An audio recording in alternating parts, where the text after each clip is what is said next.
আমার প্রিয় বন্ধুগণ, এই জন্য আল্লাহ বলেন দুনিয়ার জমিনে যারা অন্যায়কারী, অন্যায় যারা করবে, অপরাধ যারা করবে, মানুষের উপর জুলুম যারা করবে, মনে রাখবেন কিয়ামতের ময়দানটা কেমন হবে। একটা গরু যদি আরেকটা গরুরে ঘুষা মারে, গুতা দেয়, কিয়ামতের ময়দানে আল্লাহ সেই গরুটাকে ডাক দিয়ে বলবে, গরু তোমরা দুইজন উঠে যাও। দুইটা গরু উঠে যাবে। আল্লাহ তাআলা তাদের হিসাব নিকাশ নেবেন না, কিন্তু অন্যায়ভাবে একটা গুতা দেওয়ার কারণে ওই গরুকে আল্লাহ সোজা করে দাঁড় করে বলবে, তোমার দুনিয়ায় এসে আঘাত করেছিল, আজকেও তুমি তার একটা আঘাত দিয়া দাও, তারপরে মাটির সাথে বিলীন হয়ে যাও। আমার বন্ধুগণের জন্য গরু ছাড়া পাবে, একটা দুইটা আঘাত দিয়া ছাড়া পাবে। কিন্তু আমরা মানুষ, গরু তো মাটির সাথে মিশে যাবে, কিন্তু আমি আপনি মাটির সাথে মিশতে পারবো না। বারবার বেঈমান বলবে, ইয়া লাইতানি কুনতু তুরাবা, ইয়া লাইতানি কুনতু তুরাবা। হায় আফসোস, যদি আমি মাটি হয়ে যেতাম, গরুর মতো, ছাগলের মতো, জানোয়ারের মতো যদি আমি মাটি হয়ে যেতাম। আল্লাহ বলে, বেঈমান রে শাস্তি ভোগ করবা, মাটি হওয়ার কোনো সুযোগ আমি আল্লাহ তোমারে দিব না। এই জন্য আমার বন্ধু, দুনিয়ার জীবনটা বড় কঠিন। মানুষ হিসাব করে নাই, কবরে আমার যেতেই হবে। দুনিয়ার জীবনে কবরের হিসাব করে না, কিন্তু এই কবরের হিসাব না করার পরেও দেখা যায় এক সামান্য জায়গা আমরা কেউ কারোর জন্য দুনিয়ায় ছাড়তে চাই না, সামান্য সুযোগ আমরা কেউ কাউকে দিতে চাই না। অথচ বন্ধু আমারে আপনার যখন কবরে শোয়াবে, কবরে যখন নিয়ে যাবে, আপনার জন্য কবরের মধ্যে যেমন 3.5 হাত জায়গা, আমার জন্য তেমন 3.5 হাত জায়গা বরাদ্দ হয়ে যাবে। আপনি বড় লোক ছিলেন, কোটিপতি ছিলেন, আমি সাধারণ মানুষ ছিলাম। আমার জন্য যেমন নাকি 3 টুকরা কাপনের কাপড়, আপনার জন্য 3 টুকরা কাপনের কাপড়। আমার বন্ধু, আমার জন্য আপনার জন্য যেমন নাকি বান হবে 3টা, ওই বড় লোকের জন্য বাদ হবে 3টা। আমারে আপনারা যেমন মাটির কবরে শোয়াবে, তারাও তেমন মাটির কবরে শোয়াবে। তারপরও মানুষের মধ্যে অহংকারের কোনো শেষ নাই। আমার বলে চিল্লায়, আমার বলে চিল্লায়। আমার বন্ধুগণ, এই দুনিয়ার জমিনে যারা ন্যায় বিচার করবে না, তাদের জন্য আল্লাহর আদালতে বিচার আছে না নাই? দুনিয়ার জমিনে যারা ন্যায় বিচার করবে না, অন্যায়ভাবে বিচার করবে, আল্লাহ পাক কিয়ামতের কঠিন ময়দানে কাহার এবং জব্বার রূপ ধারণ করে, মালিকুল মুলক আল্লাহ ধারণ করে ওই বিচারকদেরকে ডেকে ডেকে আল্লাহ বলবে, যারা সুদের টাকা খেয়ে, ঘুষের টাকা খেয়ে অন্যায়ভাবে মানুষের উপর মিথ্যা ন্যায় দিয়েছ, এদের জন্য আল্লাহ পাক এমন ভাবে ধরবে, ছুটার কোনো জায়গা পাবে না। ঠিক কিনা? এই দুনিয়াতে অনেক বিচার আছে বন্ধু। অনেক সময় দেখা যায় টাকার কারণে বিচারের রায় পরিবর্তন হয়ে যায়, এমন বিচার এই সমাজে আছে না নাই? আগেও তো এমন বিচার ছিল বন্ধু, মিথ্যা মামলা দিয়া ফাঁসায় দিত, জায়গা জমি দিয়া পারতো না, কই তোর আমি বুঝবো, এই জন্য মিথ্যা মামলা সাজায় মামলা দিত। এরকম সময় ছিল কি ছিল না? এদেশের আলেম ওলামাদের কেরামদেরকে জেলখানায় নেওয়া হয়েছে, রিমান্ডে নেওয়া হয়েছে, সব মামলা মিথ্যা মামলা। জোরে বলুন ঠিক কিনা? এদেশের কিংবদন্তি আলেমে দ্বীন আল্লামা দেলোয়ার হোসেন সাঈদী রাহমাতুল্লাহ আলাইহি আমার বন্ধুগণ 13 বছর পর্যন্ত জেলখানায় ছিলেন। আমার বন্ধু, এখন দেখলাম আজকে কয়েকদিনের মধ্যে ওনার মামলাগুলি খালাস পেয়ে যাবে, কিন্তু হুজুর তো চলে গেছেন, আর কোনোদিন ফিরে আসবে না। আমার বন্ধুগণ, আল্লামা জুনায়েদ বাবুনগরী রাহমাতুল্লাহ আলাইহিকে যত মামলায় গ্রেফতার করা হলো, রিমান্ডে নিয়ে নির্যাতন করানো হলো, নিপীড়ন করা হলো, আল্লাহর ওলি তো চলে গেছেন, আল্লাহর বান্দা চলে গেছেন, কিন্তু মামলাগুলি সব মিথ্যা প্রমাণিত হয়েছে।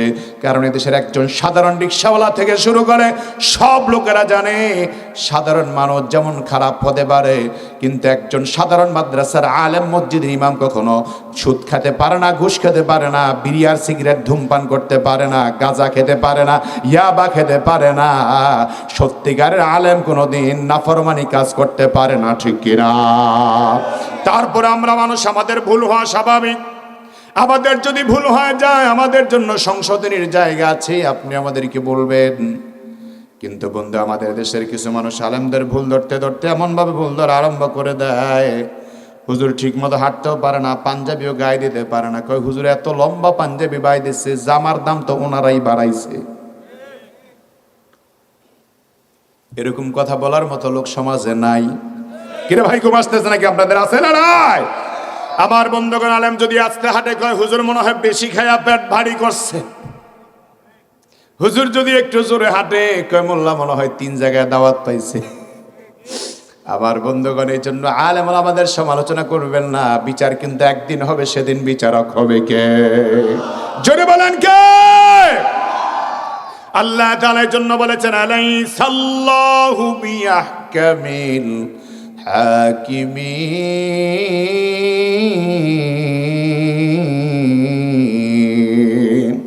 আল্লাহর বিচার কেমন? অবাক হয়ে যায় দুনিয়াতে, ভাবতেই অবাক লাগে। এটা আমাদের জন্য শিক্ষা।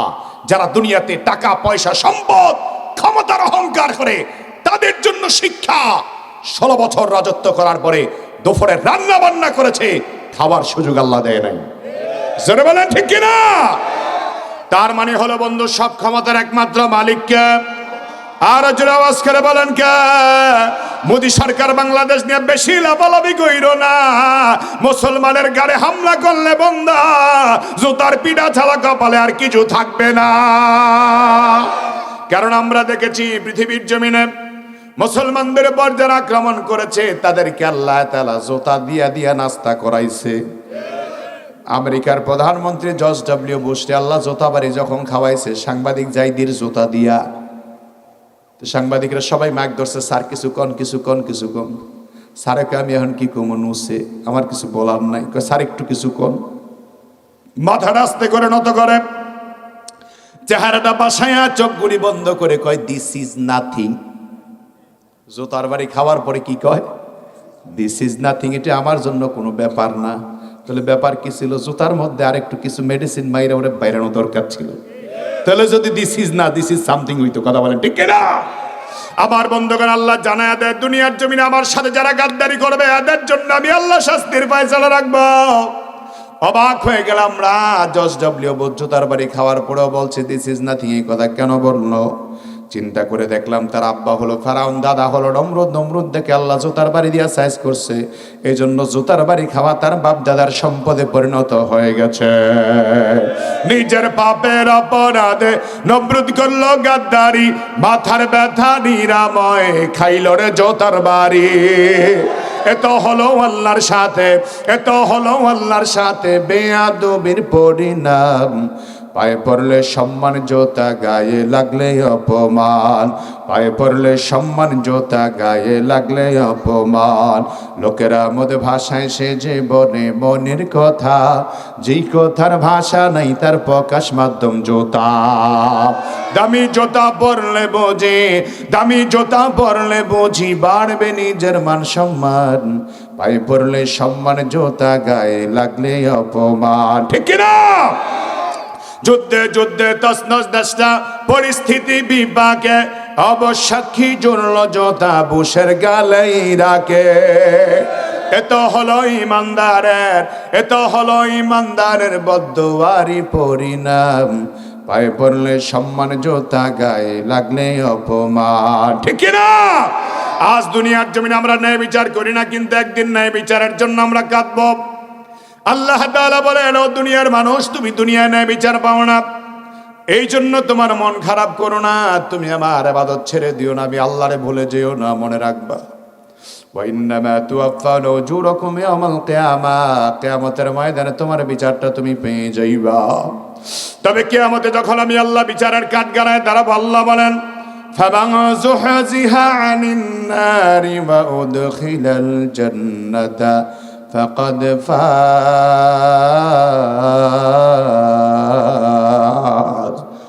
আল্লাহ বলেন কিয়ামতের ময়দানে যাদেরকে আল্লাহ তাআলা জাহান্নামের আযাব থেকে নাজাত দিয়া যাদেরকে আল্লাহ জান্নাত দিবে, যাদেরকে আল্লাহ জান্নাত দিবে, যাদেরকে আল্লাহ জান্নাত দিবে, আল্লাহ বলেন ফাকাদ ফাজ, তাদের গলার মধ্যে ফুলের মালা আল্লাহ পরায় দিবে, তাদেরকে আল্লাহ শিওরেন্স সার্টিফিকেট দিয়ে দিবে। আল্লাহ বলেন বান্দারে ভালো করে শুনে নাও, আমাল হায়াতুদ দুনিয়া ইল্লা মাতাউল গুরুর, দুনিয়ার জীবনটা কিছুই না রে বান্দা, কিছুই না। চোখের দেখতে দেখতে দুনিয়ার জীবনটা শেষ হয়ে যাবে। আমার বন্ধুগণ, আল্লাহ বলেছে বান্দারে দুনিয়ার জীবন কিছুই না, পরকালের জন্য প্রস্তুত হয়ে যাও। আমার বন্ধুগণ, আমি আপনি যদি মারা যাই, আমি আপনি যদি মারা যাই, এই মুহূর্তে যদি আমার আপনার কারো মৃত্যু হয়ে যায়, আমার আপনার মৃত্যুর পরে এলাকাবাসী খবর পাওয়ার পরে সবাই ধরাধরি করে বাড়িতে নিয়ে যাবে। যেই বাড়ি আপনি হাজার হাজার কোটি টাকা দিয়ে করলেন, অনেক পরিবার আছে ঘরের মধ্যে আর আপনার জায়গা দিবে না, লাশটা বাহিরে দরজায় বারান্দায় রেখে দিবে। টাকা দিয়ে বাড়ি করলেন, পয়সা খরচ করে বাড়ি করলেন, যেই বাড়ি করার জন্য কোটি কোটি টাকা হারাম টাকা ইনকাম করেছেন, যেই বাড়ি করার জন্য আপনি মাথার ঘাম পায়ে ফালালেন, যেই বাড়ি করার জন্য অনেক কষ্ট করে উপার্জন করলেন, আমার বন্ধুগণ, আপনার বাড়িতে আপনার লাশ নেওয়ার পরে, আমার বাড়িতে আমার লাশ নেওয়ার পরে ওই লাশটা ঘরের ভিতরে ঢুকাবে না, বলবে আর ঘরের ভিতরে আই না, কোনো লাভ নাই, বাহিরে রেখে দাও। আমার বন্ধু, লাশ যখন বাহিরে রেখে দিবে, রাত্র পোহাবে, তারপরে দেখা যাবে আমার আপনার লাশ দৌত করার জন্য গরম পানি রেডি হয়ে যাবে। গরম পানি রেডি হওয়ার পরে লাশটা 2-3 জনে মিলে যখন ধৌত করবে, আমার আপনার কাপড়ের কাপড় পরাবে, ওই মার্কিন কাপড় দিয়ে আবার আপনারে কাপড়ের কাপড় পরা, আমারে আপনার জীবনের শেষ নামাজ, জানাজার নামাজ পড়ার জন্য যখন মসজিদের সামনে নিয়ে যাবে, আমার বন্ধু, এই তো দুনিয়া, এই তো দুনিয়া, সবাই কান্নাকাটি করে দোয়া করার জন্য যখন কবরের দিকে নিয়ে যাবে, আপনার ওই 5তলা বাড়ি জায়গায় পড়ে থাকবে, 10টা সন্তান জায়গায় পড়ে থাকবে। কবরে রাখার পরে অনেকক্ষণ কান্নাকানি করার পরে একে একে সবাই চলে আসবে আপনার বাড়িতে।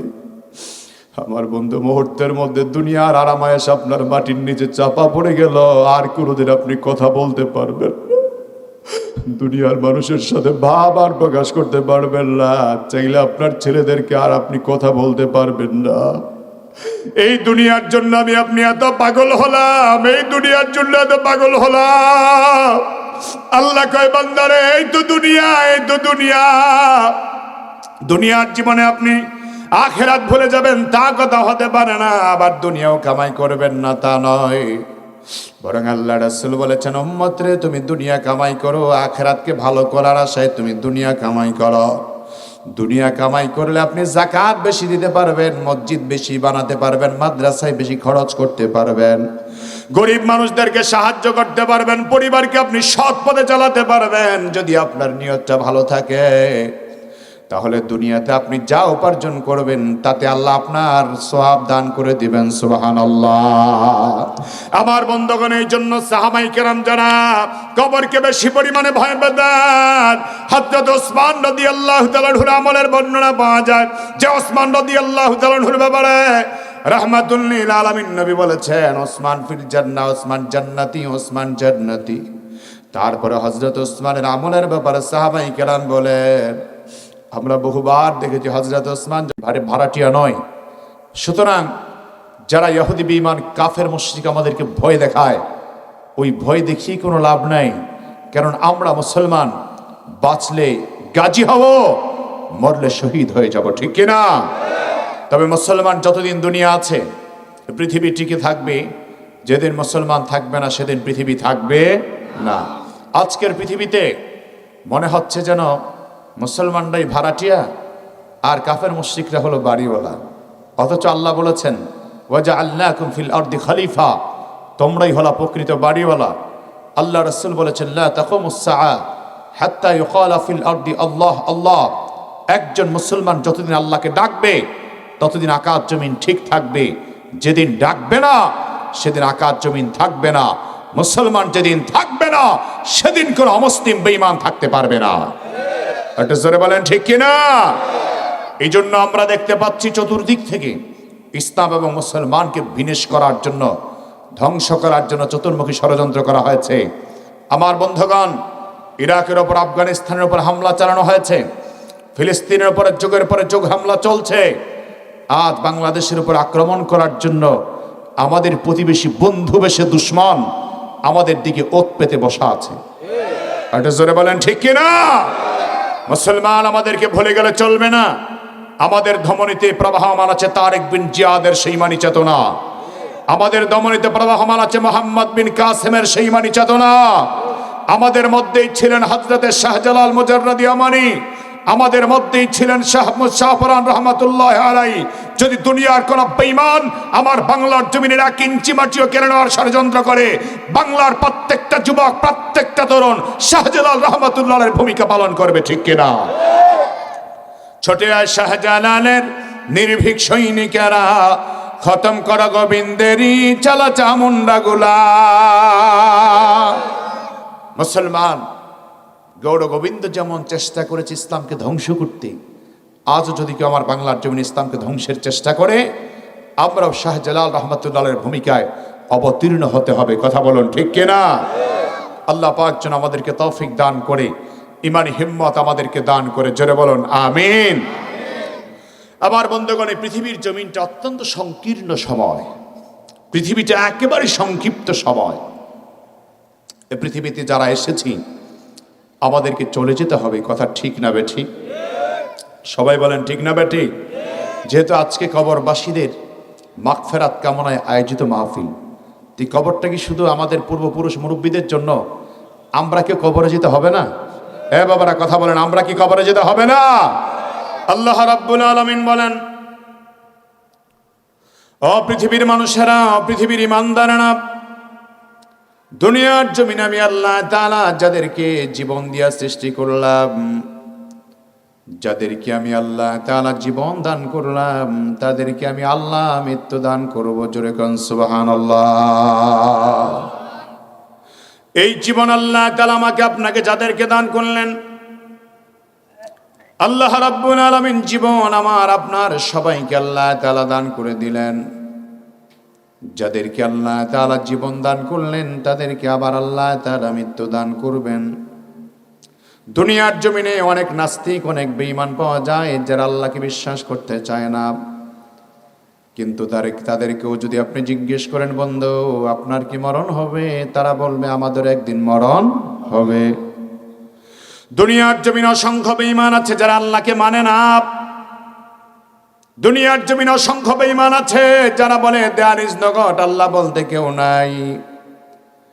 যাকে দেখি না দুই নয়নে তাকে বিশ্বাস করি কেমন, এমন কথা বলার মতো কিছু মানুষ বাংলাদেশে আছে না নাই? আল্লাহ বলেন, হে নবী, যারা বলবে দুনিয়ার জমিনে আমি আল্লাহ নাই, ওদের মতো নিমক হারাম আর কেউ নাই, ওদের মতো পথভ্রষ্ট আর কেউ নাই, ওদের মতো পথভ্রষ্ট বেহায়া, ওদের মতো জানোয়ার পৃথিবীর জমিনে আর হতে পারে না, ঠিক কিনা? আমার বন্ধুগণ, আমরা যারা এখানে হাজির আছি, আমাদের জবান দিয়ে জবাব দিবেন, আমাদের আল্লাহ আছে না নাই? আসতে বলবেন না, জোরে বলেন আছে না নাই? আরো জানতে চাই আমাদের আল্লাহ কয়জন? আরো জোরে কয়জন? দুনিয়ার মুসলমানের জন্য হাজার আল্লাহর দরকার নাই, আমাদের জন্য এক আল্লাহই যথেষ্ট, ঠিক কিনা? আমাদের আল্লাহ তাআলা একজন। আল্লাহ বলেছেন, দুনিয়ার ইমানদারেরা, সাব্বাহা লিল্লাহি মা ফিস সামাওয়াতি ওয়া মা ফিল আরদি ওয়া হুয়াল আজিজুল হাকীম।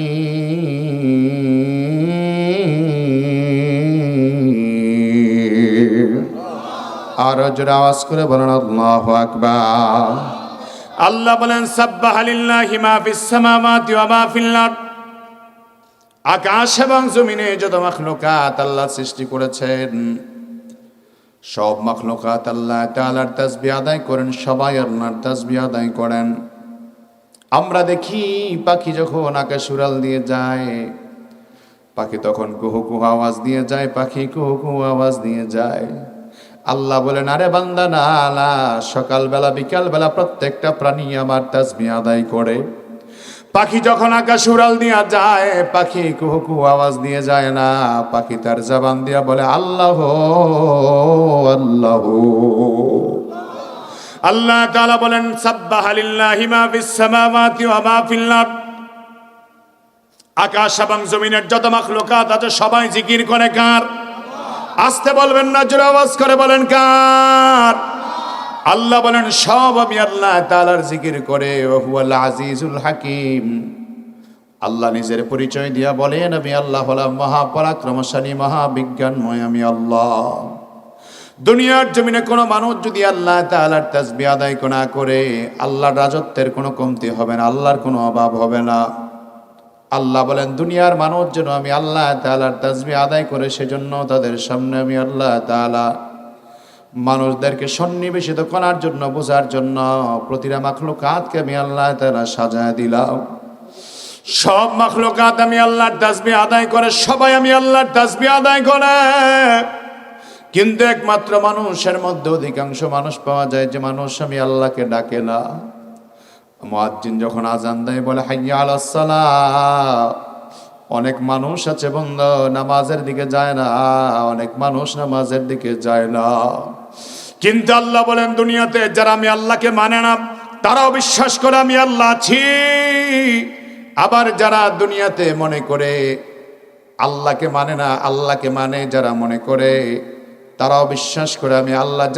যারা মনে করে আমি আল্লাহ আছি, তারাও বিশ্বাস করে তাদের মরণ একদিন আছে।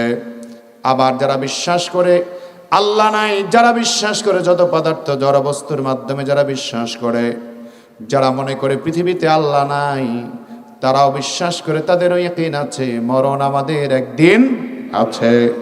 আল্লাহ তাআলার জন্য কোরআনে পাকে চির সত্যবাণীটা উচ্চারণ করেছেন। আল্লাহ বলেন কুল্লু নাফসিন যায়িকাতুল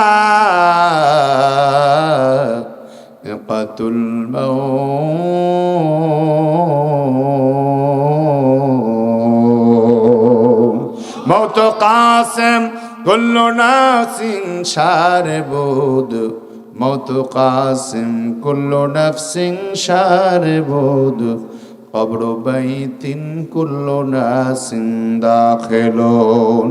আল্লাহ বলেন দুনিয়ার জমিনে যাদেরকে আমি আল্লাহ জীবন দান করলাম, যত প্রাণীকে আমি আল্লাহ তাআলা জীবন দান করলাম, সবাইকে আমি আল্লাহ তাআলা মৃত্যুর স্বাদ গ্রহণ করার জন্য সুযোগ আমি আল্লাহ দান করব। আল্লাহ বলেন তবে মানুষ দুনিয়ার জমিনে অনেক বেশি পরিমাণ জুলুম করে, অনেক বেশি পরিমাণ অন্যায় করে। আল্লাহ কয় ইন্নামা তুওয়াফাউনা উজুরাকুম ইয়াওমাল কিয়ামাহ, দুনিয়ার জীবনে মানুষ ভালো করুক আর খারাপ করুক, তার চূড়ান্ত ফলাফলটা পেয়ে যাবে কিয়ামতের ময়দানে। কিয়ামতের ময়দানে এই দুনিয়ার জমিনে যদি আপনি জুলুম করেন, আমার বন্ধু মনে রাখবেন এই জুলুমের শাস্তি কিন্তু আপনার একদিন পাইতেই হবে। আবার বন্ধুগণ আমরা দেখেছি এই যুগে যুগে যারা জুলুম করেছে তাদেরকে আল্লাহ তাআলা শাস্তি দান করেছেন। আবার বন্ধু আমরা দেখেছি ফেরাউনকে আল্লাহ শাস্তি দিয়েছেন, নমরুদকে আল্লাহ শাস্তি দিয়েছেন, আবু জাহেলকে আল্লাহ শাস্তি করেছেন। যারা মানুষের উপর অত্যাচার চালায়, নির্যাতন চালায়, তাদের জন্য আল্লাহর পক্ষ থেকে শাস্তির ব্যবস্থা হয়ে যায়, ঠিক কিনা?